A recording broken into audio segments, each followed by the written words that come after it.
அன்பார்ந்த முருகபக்தர்களுக்கு வணக்கம். நான் ஜெயமிஸ் கே கோபி. என்னுடைய பயணம் நல்லபடியாக முடிஞ்சு சென்னை திரும்பிட்டேன். பர்வதராஜ குல மக்கள் காட்டிய அன்புக்கு என்ன கைமாறு செய்ய போகிறோன்னு தெரியல. என் ஆயுள் உள்ள வரை இந்த மக்களோட விழாவில் கண்டிப்பாக கலந்துக்கணும். பழனியில் செவ்வாய்க்கிழமை மாலை நான் மலை ஏறினவன். அடுத்த நாள் காலையில் அதிகாலை தான் கீழே இறங்கினேன்.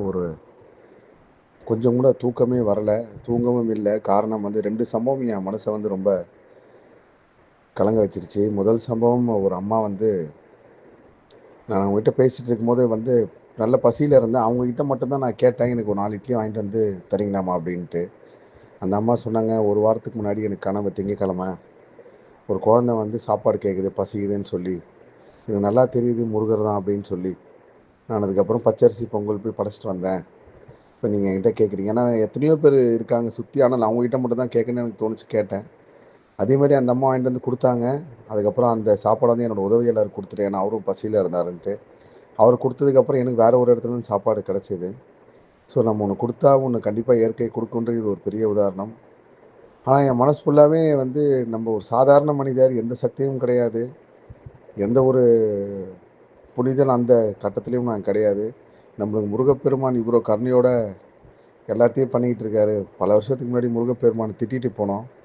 அந்த திட்டினதுக்கே நம்மளை இப்படி முருகப்பெருமான் வாழ வச்சுருக்காரு. ஆனால் அந்த மக்கள் முருகர் சோதிக்கிறாருன்றாங்க. அதை பற்றியே சிந்தனையிலேயே நைட்டு இருந்தேன். அதுக்கப்புறம் இன்னொரு சம்பவம், அது சுருக்கமாக சொன்னால் புரியாது, நேர்காணலில் விரிவாக நான் பதிவு செய்கிறேன்.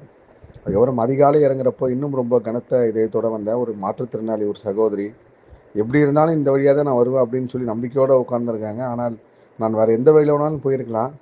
நான் இறங்கும்போது அந்த வழியில் தான் இருந்தேன். அவங்க பார்த்து என்னை அவங்க அழ நான் கண் கலங்க இப்போ கூட சொல்லும்போது கூட ரொம்ப இறுகிய மனசோடு தான் சொல்கிறேன்.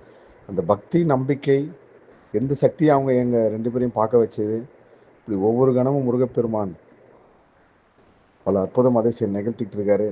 இந்த எடப்பாடி பர்வதராஜ குல மக்களோட காவடி இன்னும் ஓரிரு வருடங்களில் உலக புகழ் பெற்று கண்டிப்பாக உலகம் ஃபுல்லாக இருக்கிற எல்லா செய்திகளிலும் இதை பற்றின அதிசயம் நடக்கும், செய்தி வரும். கண்கூடா நான் தெய்வம் இருக்குது அப்படின்றதுக்கு ஒரு பெரிய உதாரணம் சொல்கிறேன். முருகர் நம்ம கூட இருக்கார். முருகர் சகலத்தையும் கவனிச்சிக்கிட்டு இருக்காரு. எல்லா விஷயத்தையும் நம்ம முன்னாடி நின்று பார்த்துக்கிட்டு இருக்காரு. நம்ம கண் கலங்கிறது முதல் கொண்டு சந்தோஷம், துன்பம், இன்பம், வேதனை எல்லாத்துலேயுமே அவரோட கை ஏதோ ஒரு வகையில் நம்மளுக்கு ஆறுதல் கொடுத்துக்கிட்டு இருக்கு அப்படின்றது ஒரு பெரிய உதாரணம். தெய்வம் இருக்குன்றது உதாரணம். பாலாற்றில் பர்வதராஜ மக்களோட நான் நின்றுட்டு இருக்கேன். இன்னும் பூஜை ஆரம்பிக்காமல் இருக்காங்க, ஏங்க அப்படின்னு சொல்லி நான் கேட்டேன். போன வருஷம் இந்த நிகழ்ச்சியில் கலந்துக்க முடியல. நான் நேராக அந்த மடத்துக்கு போயிட்டேன். இந்த வருஷம் இங்கே போகணுன்னு போனேன். அப்போ கூட இருந்த சக்திவேல் ஐயா சொன்னார், ஐயா கருடன் ஆசீர்வாதம் பண்ணுவார், அதுக்கப்புறம் தாங்க இந்த காவடி கிளம்புன்ட்டு. 10 ஆச்சு, 10:20 ஆச்சு, சரியாக 10:30க்கு உண்மையிலே நான் வானத்தை பார்த்துக்கிட்டே இருக்கேன். எங்கேருந்தோ வந்த கருடன், அது சொல்கிற போதே எனக்கு அவ்வளோ உணர்வுபூர்வமாக இருக்குது. தெய்வம் இருக்குது நம்ம கலியுகத்தில். அந்த கருடன் ஒரு வட்டம் விட்டு பிடிச்சி ஒரு ஓரிரு வினாடிகள் இருந்துட்டு அதுக்கப்புறம் காணும். ஏன்னா மேகமும் கிடையாது, வானம் ரொம்ப தெளிவாக தான் இருந்துச்சு. ஸோ முருகப்பெருமான் இந்த பர்வதராஜ மக்களை வழி நடத்திட்டு இருக்காருன்றது இது ஒரு பெரிய உதாரணம்.